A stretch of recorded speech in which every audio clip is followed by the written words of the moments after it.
सत्यनारायण व्रत कथा। श्री सत्यनारायण भगवान व्रत कथा संपूर्ण हिंदी में। श्री सत्यनारायण कथा शास्त्रों में बताया गया है कि सत्यनारायण व्रत कथा का पाठ करने से व्यक्ति को 1000 यज्ञ करने के बराबर पुण्य फल की प्राप्ति होती है। सत्यनारायण भगवान व्रत कथा में भगवान विष्णु के सत्य स्वरूप के बारे में बताया गया है। इस व्रत का पाठ करने से घर में सुख समृद्धि का वास होता है और भगवान विष्णु की कृपा बना रहती है। एक समय की बात है, नैशिरण्य तीर्थ में शनिकादि 88,000 ऋषियों ने श्री सूत जी से पूछा, है प्रभु, इस कलियुग में वेद विद्या रहित मनुष्यों को प्रभु भक्ति किस प्रकार मिल सकती है तथा उनका उद्धार कैसे होगा। हे मुनि श्रेष्ठ, कोई ऐसा तप बताए जिससे थोड़े समय में ही पुण्य मिले और मनवांछित फल भी मिल जाए। इस प्रकार की कथा सुनने की हम इच्छा रखते हैं।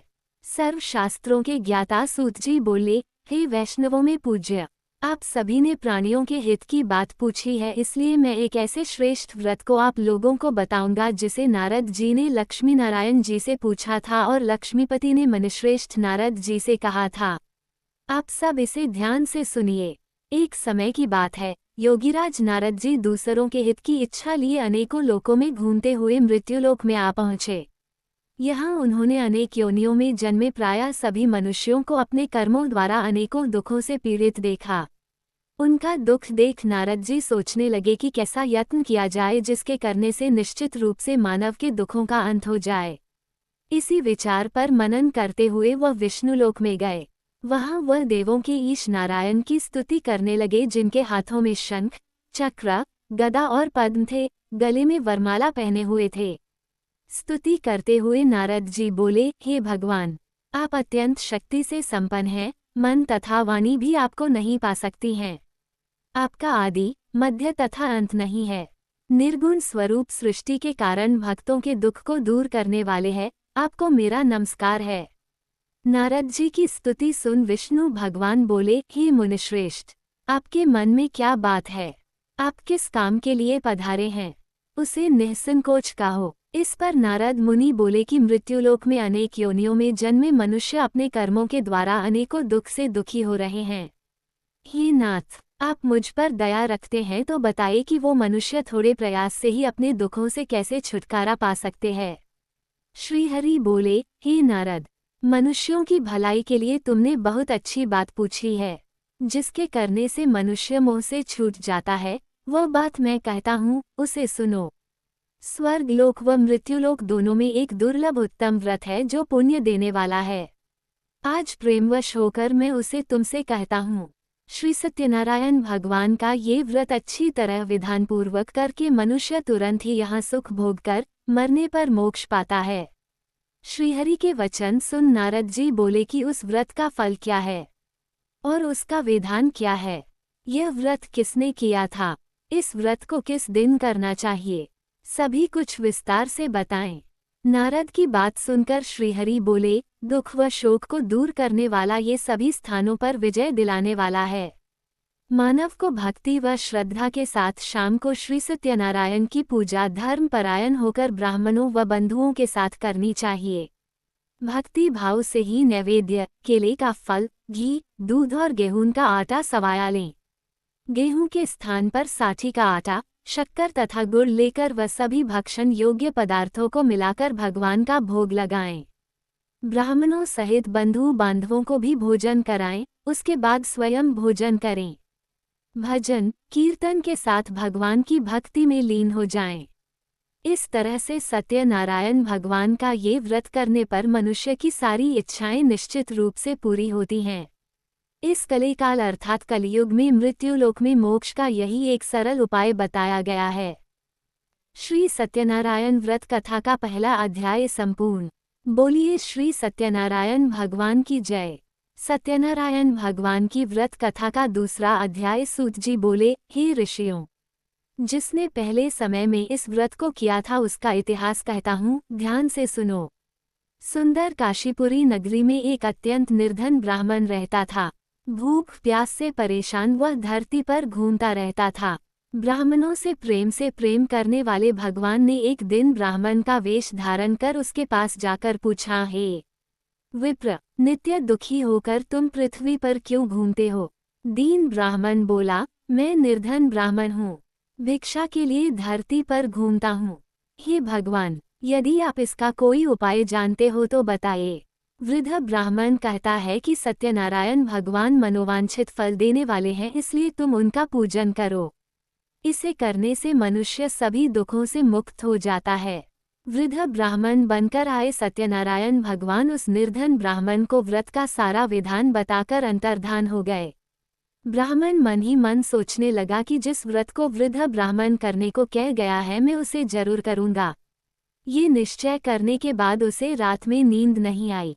वह सवेरे उठकर सत्यनारायण भगवान के व्रत का निश्चय कर भिक्षा के लिए चला गया। उस दिन निर्धन ब्राह्मण को भिक्षा में बहुत धन मिला, जिससे उसने बंधु बांधवों के साथ मिलकर श्री सत्यनारायण भगवान का व्रत संपन्न किया। भगवान सत्यनारायण का व्रत संपन्न करने के बाद वह निर्धन ब्रा सभी दुखों से छूट गया और अनेक प्रकार की संपत्तियों से युक्त हो गया। सत्यनारायण का व्रत संपन्न करने के बाद वह निर्धन ब्राह्मण सभी दुखों से छूट गया और अनेक प्रकार की संपत्तियों से युक्त हो गया। उसी समय से यह ब्राह्मण हर माह इस व्रत को करने लगा। इस तरह से सत्यनारायण भगवान के व्रत को जो मनुष्य करेगा वह सभी प्रकार के पापों से छूटकर मोक्ष को प्राप्त होगा। जो मनुष्य इस व्रत को करेगा वह भी सभी दुखों से मुक्त हो जाएगा। सूत जी बोले कि इस तरह से नारद जी से नारायण जी का कहा हुआ श्री सत्यनारायण व्रत को मैंने तुमसे कहा। हे विप्रो, मैं अब और क्या कहूँ? ऋषि बोले, हे मुनिव, संसार में उस विप्र से सुनकर और किस किस ने इस व्रत को किया, हम सब इस बात को सुनना चाहते हैं। इसके लिए हमारे मन में श्रद्धा का भाव है। सूत जी बोले, हे मुनियों, जिस जिस ने इस व्रत को किया वे सब सुनो। एक समय वही विप्र धन व ऐश्वर्य के अनुस अपने बंधु बांधवों के साथ इस व्रत को करने को तैयार हुआ। उसी समय एक लकड़ी बेचने वाला बूढ़ा आदमी आया और लकड़ियां बाहर रखकर अंदर ब्राह्मण के घर में। सूत जी बोले, हे मुनियों, जिस जिस ने इस व्रत को किया है वे सब सुनो। एक समय वही विप्र धन व ऐश्वर्य के अनुसार अपने बंधु बांधवों के साथ इस व्रत को करने को तैयार हुआ। उसी समय एक लकड़ी बेचने वाला बूढ़ा आदमी आया और लकड़ियां बाहर रखकर अंदर ब्राह्मण के घर में गया। प्यास से दुखी वह लकड़हारा उनको व्रत करते देख विप्र को नमस्कार कर पूछने लगा कि आप ये क्या कर रहे हैं? तो उन्होंने बताया कि व्रत कर रहा हूँ तथा इसे करने से क्या फल मिलेगा, कृपया मुझे भी बताएं। ब्राह्मण ने कहा कि सब मनोकामनाओं को पूरा करने वाला ये सत्यनारायण भगवान का व्रत है। इनकी कृपा से ही मेरे घर में धन धान्य आदि की वृद्धि हुई है। विप्र से सत्यनारायण व्रत या के बारे में जानकर लकड़हारा बहुत प्रसन्न हुआ। चरणामृत लेकर वह प्रसाद खाने के बाद वह अपने घर गया। लकड़हारे ने अपने मन में संकल्प किया कि आज लकड़ी बेचने से जो धन मिलेगा उसी से श्री सत्यनारायण भगवान का उत्तम व्रत करूंगा। मन में इस विचार को ले बूढ़ा आदमी सिर पर लकड़ियां रख उस नगर में बेचने गया जहां धनी लोग ज्यादा रहते थे। उस नगर में उसे अपनी लकड़ियों का दाम पहले से 4 गुना अधिक मिलता है। बूढ़ा प्रसन्नता के साथ दाम लेकर केले, शक्कर, घी, दूध, दही और गेहूं का आटा ले और सत्यनारायण भगवान के व्रत की अन्य सामग्रियां लेकर अपने घर गया। वहां उसने अपने बंधु बांधवों को बुलाकर विधि विधान से सत्यनारायण भगवान का पूजन और व्रत किया। इस व्रत के प्रभाव से वह बूढ़ा लकड़हारा धन पुत्र आदि से युक्त होकर संसार के समस्त सुख भोग अंत काल में बैकुंठ धाम चला गया। बूढ़ा प्रसन्नता के साथ दाम लेकर केले, शक्कर, घी, दूध, दही और गेहूं का आटा ले और सत्यनारायण भगवान के व्रत की अन्य सामग्रियां लेकर अपने घर गया। वहां उसने अपने बंधु बांधवों को बुलाकर विधि विधान से सत्यनारायण भगवान का पूजन और व्रत किया। इस व्रत के प्रभाव से वह बूढ़ लकड़हारा धन पुत्र आदि से युक्त होकर संसार के समस्त सुख भोग अंत काल में बैकुंठ धाम चला गया। श्री सत्यनारायण व्रत कथा का दूसरा अध्याय संपूर्ण। बोलिए श्री सत्यनारायण भगवान की जय। सत्यनारायण भगवान की व्रत कथा का तीसरा अध्याय। सूत जी बोले, हे श्रेष्ठ मुनियों, अब आगे की कथा कहता हूँ। पहले समय में उल्कामुख नाम का एक बुद्धिमान राजा था। वह सत्यवक्ता और जितेंद्रिया था। प्रतिदिन देव स्थानों पर जाता और निर्धनों को धन देकर उनके कष्ट दूर करता था। उसकी पत्नी कमल के समान मुख वाली तथा सती साध्वी थी। भद्रशिला नदी के तट पर उन दोनों ने श्री सत्यनारायण भगवान का व्रत किया। उसी समय साधु नाम का एक वैश्य आया। उसके पास व्यापार करने के लिए बहुत सा धन भी था। राजा को व्रत करते देखकर वह विनय के साथ पूछ लगा, हे राजन, भक्तिभाव से पूर्ण होकर आप ये क्या कर रहे हैं? मैं सुनने की इच्छा रखता हूँ तो आप मुझे बताएं। राजा बोला, हे साधु, अपने बंधु बांधवों के साथ पुत्रादि की प्राप्ति के लिए एक महाशक्तिमान श्री सत्यनारायण भगवान का व्रत व पूजन कर रहा हूँ। राजा के वचन सुन साधु आदर से बोला, हे राजन, मुझे इस व्रत का सारा विधान कहिए। आपके कथनानुसार मैं भी इस व्रत को करूँगा। मेरी भी संतान नहीं है और इस व्रत को करने से निश्चित रूप से मुझे संतान की प्राप्ति होगी। राजा से व्रत का सारा विधान सुन व्यापार से निवृत्त हो वह अपने घर गया। साधु वैश्य ने अपनी पत्नी को संतान देने वाले इस व्रत का वर्णन कह सुनाया और कहा कि जब मेरी संतान होगी तब मैं इस व्रत को करूँगा। साधु ने इस तरह के वचन अपनी पत्नी लीलावती से कहे। एक दिन लीलावती पति के साथ आनंदित हो सांसारिक धर्म में प्रवृत्त होकर सत्यनारायण भगवान की कृपा से गर्भवती हो गई। 10वें महीने में उसके गर्भ से एक सुंदर कन्या ने जन्म लिया। दिनों दिन वह ऐसे बढ़ने लगी जैसे कि शुक्ल पक्ष का चंद्रमा बढ़ता है। माता पिता ने अपनी कन्या का नाम कलावती रखा। एक दिन लीलावती ने मीठे शब्दों में अपने पति को याद दिलाया कि आपने सत्यनारायण भगवान के जिस व्रत को करने का संकल्प किया था उसे करने का समय आ गया है, आप इस व्रत को करिए। साधु बोला कि हे प्रिय, इस व्रत को मैं उसके विवाह पर करूँगा। इस प्रकार अपनी पत्नी को आश्वासन देकर वह नगर को चला गया। कलावती पिता के घर में रह वृद्धि को प्राप्त हो गई। साधु ने एक बार नगर में अपनी कन्या को सखियों के साथ देखा तो तुरंत ही दूत को बुलाया और कहा कि मेरी कन्या के योग्य वर देख कर आओ। साधु की बात सुनकर दूत कंचन नगर में पहुंचा और वहां देखभाल कर लड़की के सुयोग्य वानिक पुत्र को ले आया। सुयोग्य लड़के को देख साधु ने बंधु बांधवों को बुलाकर अपनी पुत्री का विवाह कर दिया, लेकिन दुर्भाग्य की बात ये कि साधु ने अभी भी श्री सत्यनारायण भगवान का व्रत नहीं किया। इस पर श्री भगवान क्रोधित हो गए और श्राप दिया कि साधु को अत्यधिक दुख मिले। अपने कार्य में कुशल साधु बनिया जमाई को लेकर समुद्र के पास स्थित होकर रत्नासारपुर नगर में गया।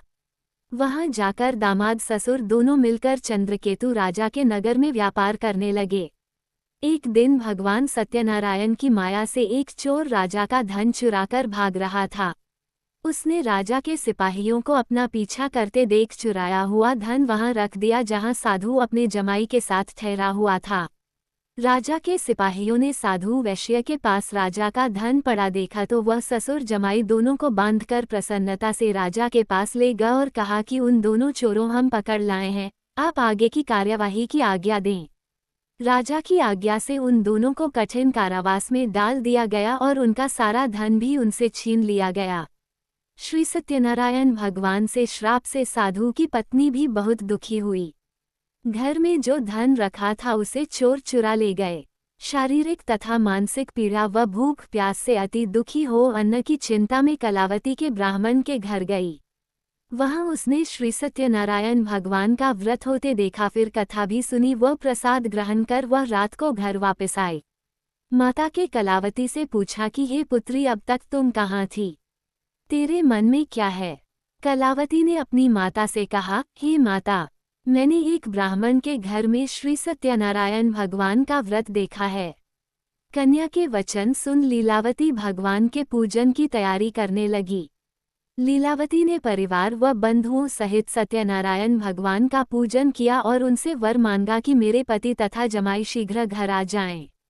साथ ही यह भी प्रार्थना की कि हम सबका अपराध क्षमा करें। श्री सत्यनारायण भगवान इस व्रत से संतुष्ट हो गए और राजा चंद्रकेतु को सपने में दर्शन दे कहा कि हे राजन, तुम उन दोनों वैश्यों को छोड़ दो और तुमने उनका जो धन लिया उसे वापस कर दो। अगर ऐसा नहीं किया तो मैं तुम्हारा राज्य व संतान सभी को नष्ट कर दूंगा। राजा को ये सब कहकर वह अंतर्धान हो गए। प्रातःकाल सभा में राजा ने अपना सपना सुनाया, फिर बोले कि बनिक पुत्रों को कैद से मुक्त कर सभा में लाओ। दोनों ने आते ही राजा को प्रणाम किया। राजा मीठी वाणी में बोला, हे महानुभावों, भाग्यवश ऐसा कठिन दुख तुम्हें प्राप्त हुआ है, लेकिन अब तुम्हें कोई भय नहीं है। ऐसा कह राजा ने उन दोनों को नए वस्त्राभूषण भी पहनाए और जितना धन उनका लिया था उससे दुगुना धन वापस कर दिया। दोनों वैश्य अपने घर को चल दिए। श्री सत्यनारायण व्रत कथा का 3रा अध्याय संपूर्ण। बोलिए श्री सत्यनारायण भगवान की जय। सत्यनारायण भगवान की व्रत कथा का 4था अध्याय।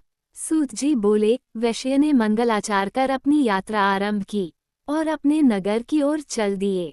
उनके थोड़ी दूर जाने पर एक दंडी वेशधारी श्री सत्यनारायण ने उनसे पूछा, हे साधु, तेरी नाव में क्या है? अभिमानी वणिक हंसता हुआ बोला, हे दंडी, आप क्यों पूछते हो? क्या धन लेने की इच्छा है? मेरी नाव में तो बेल व पत्ते भरे हुए हैं। वैश्य के कठोर वचन सुन भगवान बोले, तुम्हारा वचन सत्य हो। दंडी ऐसे वचन कह वहां से दूर चले गए। कुछ दूर जाकर समुद्र के किनारे बैठ गए। दंडी के जाने के बाद साधु वैश्य ने नित्य क्रिया के पश्चात नाव को ऊंची उठते देखकर माना और नाव में बेल पत्ते आदि देख वो मूर्छित हो जमा पर गिर पड़ा। मूर्छा खुलने पर वह अत्यंत शोक में डूब गया। तब उसका दामाद बोला कि आप शोक न मनाएं, ये दंडी का शाप है, इसलिए हमें उनकी शरण में जाना चाहिए, तभी हमारी मनोकामना पूरी होगी। दामाद की बात सुनकर वह दंडी के पास पहुंचा और अत्यंत भक्तिभाव नमस्कार करके बोला, मैंने आपसे जो असत्य वचन कहे थे उनके लिए मुझे क्षमा दें। ऐसा कहकर महान शोकातुर हो रोने लगा। तब दंडी भगवान बोले, हे वणिक पुत्र, मेरी आज्ञा से बार बार तुम्हें दुख प्राप्त हुआ है। तू मेरी पूजा से विमुख हुआ। साधु बोला, हे भगवान, आपकी माया से ब्रह्मा आदि देवता भी आपके रूप को नहीं जानते, तब मैं अज्ञानी कैसे जान सकता हूँ? आप प्रसन्न हुए, अब मैं सामर्थ्य के अनुसार आपकी पूजा करूँगा। मेरी रक्षा करो और पहले के समान नौक में धन भर दो। साधु वैश्य के भक्तिपूर्वक वचन सुनकर भगवान प्रसन्न हो गए और उसकी इच्छानुसार वरदान देकर अंतर्धान हो गए। ससुर जमाई जब नाव पर आए तो नाव धन से भरी हुई थी। फिर वहीं अपने अन्य साथियों के साथ सत्यनारायण भगवान का पूजन कर अपने नगर को चल दिए। जब न के नजदीक पहुंचे तो दूत को घर पर खबर करने के लिए भेज दिया। दूत साधु की पत्नी को प्रणाम कर कहता है कि मालिक अपने दामाद सहित नगर के निकट आ गए हैं। दूत की बात सुन साधु की पत्नी लीलावती ने बड़े हर्ष के साथ सत्यनारायण भगवान का पूजन कर अपनी पुत्री कलावती से कहा कि मैं अपने पति के दर्शन को जाती हूँ, तू कार्य पूर्ण कर शीघ्र आ जा। माता के ऐसे वचन सुन कलावती जल्दी में प्रसाद छोड़ अपने पति के पास चली गई। प्रसाद की अवज्ञा के कारण श्री सत्यनारायण भगवान रुष्ट हो गए और नाव सहित उसके पति को पानी में डुबो दिया। कलावती अपने पति को वहां न पाकर रोती हुई जमीन पर गिर गई। नौक को डूबा हुआ देख व कन्या को रोता देख साधु दुखी होकर बोला कि हे प्रभु, मुझसे तथा मेरे परिवार से जो भूल हुई है उसे क्षमा करें। साधु के दीन वचन सुनकर श्री सत्यनारायण भगवान प्रसन्न हो गए और आकाशवाणी हुई, हे साधु, तेरी कन्या मेरे प्रसाद को छोड़कर आई है, इसलिए उसका पति अदृश्य हो गया है। यदि वह घर जाकर प्रसाद खाकर लौटती है तो इसे इसका पति अवश्य मिलेगा। ऐसी आकाशवाणी सुन कलावती घर पहुंचकर प्रसाद खाती है और फिर आकर अपने पति के दर्शन करती है। उसके बाद साधु अपने बंधु बांधवों सहित श्री सत्यनारायण भगवान का विधि विधान से पूजन करता है। इस लोक का सुख भोग वह अंत में स्वर्ग जाता है। श्री सत्यनारायण व्रत कथा का 4था अध्याय संपूर्ण। बोलिए श्री सत्यनारायण भगवान की जय। श्री सत्यनारायण व्रत कथा का 4था अध्याय संपूर्ण। बोलिए श्री सत्यनारायण भगवान की जय।